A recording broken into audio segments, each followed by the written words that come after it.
یہ بات ہے اس دور کی جب الفاظ تلوار سے زیادہ تیز کٹتے تھے۔ عرب کے ریگستان میں کسی کی عزت بنانا یا بگاڑنا صرف ایک شاعر کے ہاتھ میں ہوتا تھا۔ ایک پاورفل نظم کسی قبیلے کو آسمان پر بٹھا سکتی تھی۔ اے سردر صحرا، تیری شان سب سے اونچی ہے، تیرے قبیلہ کی عزت آفتاب کی طرح چمکتی ہے۔ اور ایک انسولیٹنگ نظم کسی کو مٹی میں ملا سکتی تھی۔ خبردار ہے بزدلو، تمہاری اوقات کیا ہے؟ تم نے میدان چھوڑ دیا، تمہاری غیرت کہاں گئی؟ لوگ پوئٹری کے دیوانے تھے، لیکن پھر مکہ کی گلیوں میں ایک نئی آواز گونجی، ایک ایسی آواز جو پوئٹری نہیں تھی لیکن اس میں پوئٹری سے زیادہ اثر تھا۔ وہ جادو نہیں تھا لیکن سننے والوں پر جادو کر دیتا تھا۔ مگر مکہ کے سرداروں کو یہ برداشت نہیں ہوا۔ انہوں نے وہ الزام لگایا جو سب سے آسان تھا۔ انہوں نے کہا یہ بس ایک پاگل شاعر ہے جو اپنے دل کی باتیں بنا کر ہمیں سنا رہا ہے۔ امیجن کریں، جس ہستی کو دنیا صادق اور آمین کہتی تھی، آج انہی گلیوں میں انہیں مجنون یعنی پاگل اور شاعر کہا جا رہا ہے۔ کیا آپ اندازہ لگا سکتے ہیں کہ نبی کریم کے دل پر کیا گزر رہی ہوگی؟ وہ اتنے غمگین تھے کہ لگتا تھا شدت و غم سے ان کی جان نکل جائے گی۔ تب ساتوں آسمانوں کے اوپر سے اللہ رب العزت نے اپنے محبوب کو دل کی تسلی دینے کے لیے اور حقیقت کو واضح کرنے کے لیے ایک سورہ نازل کی، سورۃ الشعراء، دی پوئٹس۔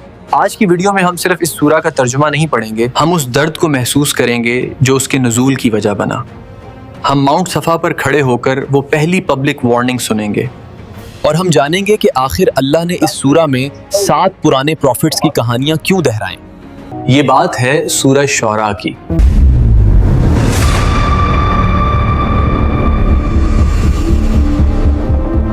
سورہ کی شروعات ہوتی ہے حروف مقطعات سے، طاسیم میم، اور فوراً بعد اللہ اپنے نبی سے مخاطب ہوتے ہیں۔ لعلک باخع نفسک الا یکونوا مؤمنین، شاید آپ اپنی جان ہی دے دیں اس غم میں کہ یہ لوگ ایمان نہیں لاتے۔ ذرا رکیں اور سوچیں، اللہ یہاں نبی صلی اللہ علیہ وسلم کی سائیکولوجیکل سٹیٹ بیان کر رہے ہیں۔ وہ رات بھر جاگتے، لوگوں کے دروازے کھٹکھٹاتے، گالیاں سنتے، پتھر کھاتے، لیکن پھر بھی ان کی فکر نہیں تھی۔ ان کی فکر ان لوگوں کی تھی، یہ جہنم سے کیسے بچیں گے۔ لیکن بدلے میں مکہ والے کیا کہتے؟ اگر تم چاہتے ہو کہ ہم تمہیں نبی مانیں تو کوئی معجزہ دکھاؤ۔ اللہ نے اس سورہ میں فرمایا کہ اگر ہم چاہتے تو کوئی ایسی نشانی بھیج دیتے کہ ان کی گردنیں مجبوری میں جھک جاتے ہیں، لیکن اللہ جبران ایمان نہیں چاہتا۔ اللہ چاہتا ہے بندہ دل سے مانے۔ لیکن اس سورہ کا سب سے کروشل لمحہ وہ ہے جب اللہ نے دعوت کا سٹائل بدل دیا۔ پہلے دعوت چھپ چھپ کر تھی، پھر آیت نمبر 214 نازل ہوئی، وانذر عشیرتک الاقربین، اور اے نبی اپنے قریبی رشتہ داروں کو ڈرائیے، آگاہ کیجیے۔ صحیح بخاری حدیث نمبر 4770 میں حضرت ابن عباس سے روایت ہے، جب یہ آیت نازل ہوئی نبی کریم صفا کی پہاڑی پر چڑھے، انہوں نے زور سے آواز دی، یا صباحا۔ یہ عرب میں خطرے کی گھنٹی تھی۔ قریش کے لوگ جمع ہو گئے، ابو لہب بھی آیا، قریش کے سردار بھی آئے۔ نبی صلی اللہ علیہ وسلم نے فرمایا، اگر میں تم سے کہوں کہ اس پہاڑی کے پیچھے ایک لشکر ہے جو تم پر حملہ کرنے والا ہے تو کیا تم میری بات مانو گے؟ سب نے ایک آواز میں کہا، ہاں، ہم نے آج تک تمہیں کبھی سچ کے سوا کچھ بولتے نہیں سنا۔ نبی صلی اللہ علیہ وسلم نے فرمایا، تو میں تمہیں ایک سخت عذاب سے ڈراتا ہوں جو آنے والا ہے۔ سناٹا چھا گیا اس بھری بھیڑ میں، جہاں نبی کریم امید کر رہے تھے کہ شاید میرے اپنے میری بات سمجھیں گے۔ وہاں ابو لہب کھڑا ہوا، اس نے اپنے ہاتھ جھاڑے اور چیخ کر کہا، تباً لک یا محمد، صرف اسی بات کے لیے تم نے ہمیں جمع کیا ہے۔ سوچیں اس منظر کو، بھری مجلس میں اپنے ہی چچا کی طرف سے اتنی بڑی انسلٹ۔ نبی کریم کا دل ٹوٹ گیا، لیکن اللہ نے انہیں تنہا نہیں چھوڑا۔ اللہ نے سورہ شعراء کے ذریعے انہیں بتایا کہ اے محمد، آپ اکیلے نہیں ہیں، آپ سے پہلے موسیٰ، ابراہیم، نوح، ہود، سب کے ساتھ یہی ہوا تھا۔ اس سورہ کا سب سے بڑا حصہ موسیٰ علیہ السلام کی کہانی ہے، اور یہ رینڈم نہیں ہے۔ مکہ کے لوگ غرور میں تھے، بالکل فرعون کی طرح، اور نبی کمزور دکھ رہے تھے، بالکل موسیٰ کی طرح۔ اللہ نے موسیٰ علیہ السلام کا واقعہ سنا کر بتایا کہ طاقت کس کے پاس ہے۔ جب اللہ نے موسیٰ کو حکم دیا کہ فرعون کے پاس جاؤ تو موسیٰ نے اپنی کیفیت ظاہر کی۔ انہوں نے کہا، میرے رب، میرا سینہ گھٹتا ہے، میری زبان ساتھ نہیں دیتی۔ اور انہوں نے مجھ پر ایک قتل کا الزام بھی لگایا ہوا ہے، مجھے ڈر ہے وہ مجھے مار دیں گے۔ دیکھیے، ایک نبی اللہ سے اپنی انگزائٹی شیئر کر رہے ہیں، یہ ہمارے لیے سبق ہے۔ ڈرنا نارمل ہے لیکن ڈر کی وجہ سے رک جانا غلط ہے۔ اللہ نے فرمایا ہرگز نہیں جاؤ، ہم تمہارے ساتھ ہیں سننے والے۔ فرعون نے پہلا وار کیا کیریکٹر اسیسینیشن کا۔ اس نے میسج پر بات نہیں کی، اس نے موسیٰ کی پرسنل لائف پر حملہ کیا۔ اس نے کہا کیا ہم نے تجھے بچے کی طرح اپنے گھر میں نہیں پالا؟ تو نے ہمارے ٹکڑوں پر پرورش پائی ہے موسیٰ، کیا تو شکر گزار نہیں ہے؟ کتنا بھاری تانا تھا یہ، ہمارے پیسے پر پلہ اور آج ہمیں ہی لیکچر دے رہا ہے۔ لیکن موسیٰ نے گھبرا کر ڈیفینسو ہونے کے بجائے سچ بولا۔ انہوں نے کہا ہاں مجھ سے وہ غلطی ہوئی تھی جب میں نادان تھا، لیکن جہاں تک پرورش کی بات ہے، یہ احسان جو تو جتا رہا ہے یہ اس لیے ہوا کیونکہ تو نے بنی اسرائیل کو غلام بنا رکھا تھا۔ پھر فرعون ٹاپک بدلتا ہے، وہ پوچھتا ہے یہ رب العالمین کیا ہے؟ موسیٰ نے فلسفی نہیں جھاڑی، انہوں نے سیدھا جواب دیا وہ جو آسمانوں اور زمین کا رب ہے۔ فرعون نے اپنے درباریوں سے ہنس کر کہا سن رہے ہو تم لوگ، یہ کیا کہہ رہا ہے؟ موسیٰ رکے نہیں، وہ تمہارا بھی رب ہے اور تمہارے باپ دادا کا بھی۔ فرعون چڑھ گیا، اس نے وہی الزام لگایا جو مکہ والے نبی کریم پر لگا رہے تھے۔ اس نے کہا تمہاری طرف جو یہ رسول بھیجا گیا ہے یہ تو پاگل ہے۔ غور کریں اس تعلق پر، مکہ میں نبی کو مجنون کہا گیا، مصر میں موسیٰ علیہ السلام کو بھی مجنون کہا گیا۔ اللہ اپنے نبی کو بتا رہے ہیں گھبرائیں نہیں، یہ ان ظالموں کی پرانی عادت ہے۔ بات یہاں ختم نہیں ہوئی، فرعون نے مقابلہ کرنے کے لیے پورے ملک سے ٹاپ جادوگر بلائے۔ سوچیں اسٹیڈیم بھرا ہوا ہے، لوگ تماشا دیکھنے آئے ہیں، ایک طرف ہزاروں ایکسپرٹ جادوگر، دوسری طرف موسیٰ علیہ السلام اکیلے، ہاتھ میں صرف ایک لکڑی۔ جادوگروں نے اپنی رسیاں پھینکی، لوگوں کی آنکھوں پر جادو ہو گیا، ہر طرف سانپ ہی سانپ نظر آنے لگے۔ موسیٰ علیہ السلام کو بھی خوف محسوس ہوا۔ تب اللہ نے کہا موسیٰ اپنی لاٹھی پھینک، اور جیسے ہی وہ لاٹھی زمین پر گری وہ ایک اصلی خوفناک اژدہا بن گئی اور ان کے جھوٹے سانپوں کو نگل گئی۔ اب یہاں ایک ٹوسٹ ہے جو اکثر ہم مس کر دیتے ہیں۔ جو عام لوگ تھے وہ شاید کنفیوز ہو جاتے، لیکن جو ایکسپرٹس تھے مجیشنز وہ فوراً سمجھ گئے کہ یہ جادو نہیں ہے، کیونکہ جادو صرف نظر کا دھوکہ ہوتا ہے، چیزیں غائب نہیں ہوتے۔ لیکن یہاں ان کی رسیاں غائب ہو چکی تھیں، اسی لیے سب سے پہلے سجدے میں کون گرا؟ وہی جادوگر۔ انہوں نے چیخ کر کہا آمنا برب العالمین، ہم ایمان لائے رب العالمین پر جو موسیٰ اور ہارون کا رب ہے۔ فرعون پاگل ہو گیا، اس نے دھمکی دی۔ اب ذرا ان جادوگروں کا جواب سنیے۔ صبح وہ پیسے کے لیے آئے تھے، شام کو وہ شہید ہونے کو تیار تھے۔ انہوں نے کہا کوئی پرواہ نہیں، کوئی نقصان نہیں، ہم ویسے بھی اپنے رب کی طرف لوٹنے والے ہیں۔ یہ ہے ایمان کی طاقت۔ سورہ شعراء ہمیں بتاتی ہے کہ جب سچ دل میں اتر جائے تو فرعون کی دھمکیاں بے معنی ہو جاتی ہیں۔ موسیٰ علیہ السلام کے بعد اللہ ذکر کرتے ہیں ابراہیم علیہ السلام کا۔ جہاں موسیٰ علیہ السلام کا کانفرنٹیشن ایک بادشاہ سے تھا، وہاں ابراہیم کا کانفرنٹیشن اپنے باپ اور اپنی فیملی سے تھا۔ ابراہیم نے اپنی قوم سے پوچھا تم کس چیز کی عبادت کرتے ہو؟ انہوں نے کہا ہم اپنے بتوں کی عبادت کرتے ہیں۔ ابراہیم نے ایک سمپل لاجیکل سوال کیا، کیا وہ تمہاری سنتے ہیں جب تم انہیں پکارو، یا وہ تمہیں کوئی فائدہ یا نقصان پہنچا سکتے ہیں؟ انہوں نے کہا نہیں، ہم نے اپنے باپ دادا کو ایسا کرتے پایا ہے۔ اس پر ابراہیم نے جو جواب دیا اور پھر اللہ کی جو تعریف کی وہ قرآن کے خوبصورت ترین حصوں میں سے ہے۔ اس پارٹ کو ہمیں اپنی زندگی کا حصہ بنانا چاہیے۔ ابراہیم نے کہا میں ان سب دشمنوں سے بیزار ہوں سوائے رب العالمین کے، اور پھر انہوں نے ڈیفائن کیا کہ اللہ کون ہے۔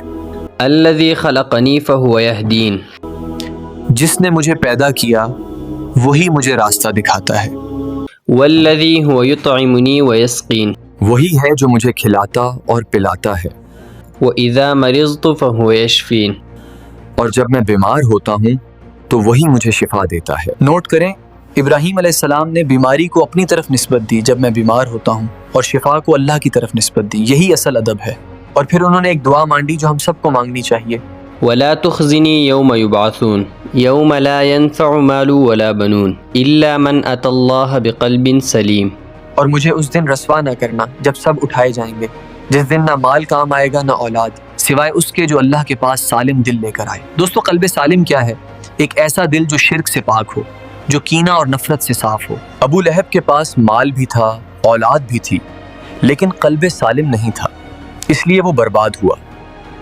اس کے بعد سورہ میں اللہ نے تیزی سے نوح، ہود، صالح، لوط اور شعیب علیہ السلام کا ذکر کیا ہے۔ ان سب کہانیوں میں ایک ہی پیٹرن نظر آتا ہے، ہر نبی نے اپنی قوم سے کہا انی لکم رسول امین فاتقوا اللہ واطیعون۔ میں تمہارے لیے ایک آمین رسول ہوں، تو اللہ سے ڈرو اور میری بات مانو۔ اور ہر بار قوم نے الگ الگ بہانے بنائے۔ نوح علیہ السلام کی قوم نے کہا ہم تمہاری بات کیوں مانیں؟ تمہارے پیچھے تو غریب اور کمتر لگ چلتے ہیں۔ قوم عاد کو اپنی طاقت اور عمارتیں بنانے پر غرور تھا۔